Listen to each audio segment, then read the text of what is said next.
Nintendo hosts a massive Indie World showcase. Panic has a showcase of their own not to be shown up, and a slimy series is set to return. And that's not even the biggest news of the week. Hello everyone and welcome to I Dream of Indie Games. My name is Old Gamer Joe and this is your indie gaming news rundown for the week that was August 26th through the 30th of 2024. And thank you, as always, for supporting another week of great independent content here at the channel. Remember to like and subscribe for all your indie gaming needs, reviews, so much more.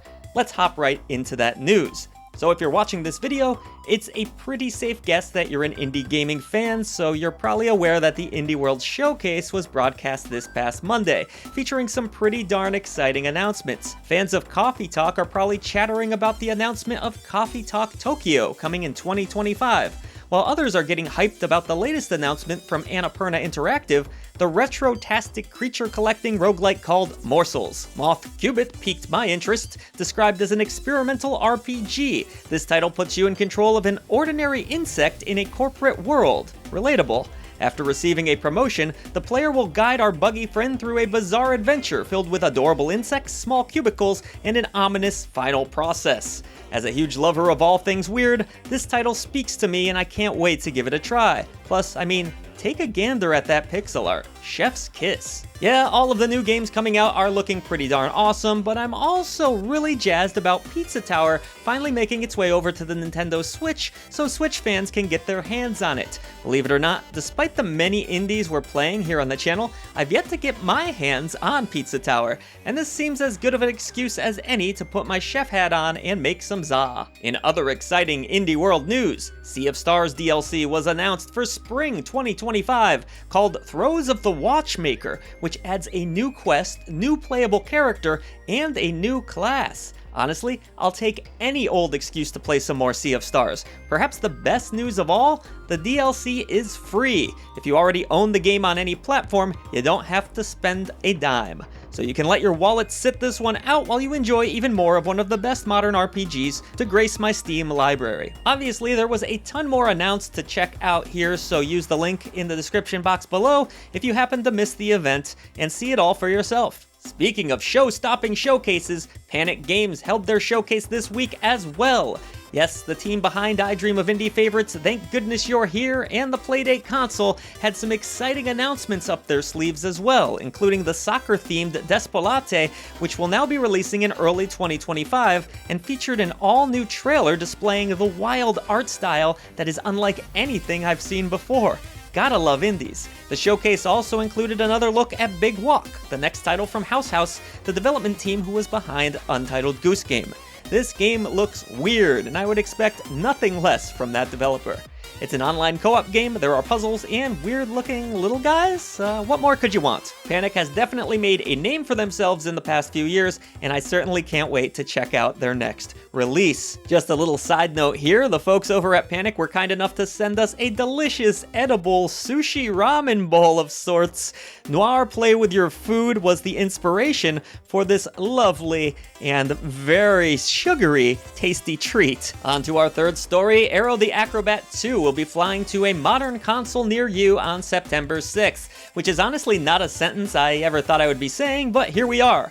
That's right, Aero the Acrobat, the mostly forgotten platforming mascot from the early 90s, is back, and better than ever, at least we hope, thanks to Ratalaika Games. It's a really interesting series to bring back, as you just don't hear it talked about as much as, say, Crash Bandicoot, Spyro the Dragon, you know, name your mainstream mascot. But I'm glad that Aero is getting a second chance at life. Check out Aero the Acrobat 2 when it drops on September 6th, and live the nostalgia. On the topic of old franchises with new announcements, how about some more Worms? Digital Eclipse and Team 17 are bringing us a special 25th anniversary edition of Worms Armageddon next month. Releasing on September 26th, this new edition of the 1999 classic will feature achievements, better controller support, updated graphics, and online support for parties of up to 6.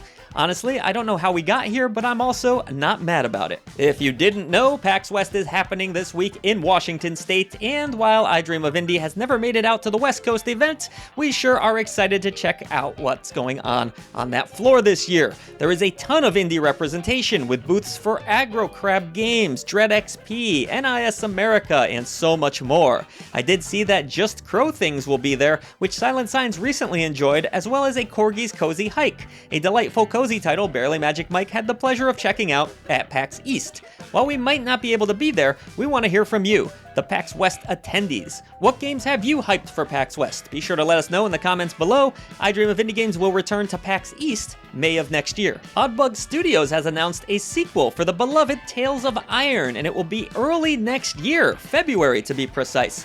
The game has a winter setting this go around and will be on all major consoles and the PC. Tales of Iron 2, Whiskers of Winter, puts you in control of Arlo as you journey through the harsh weather to confront evil.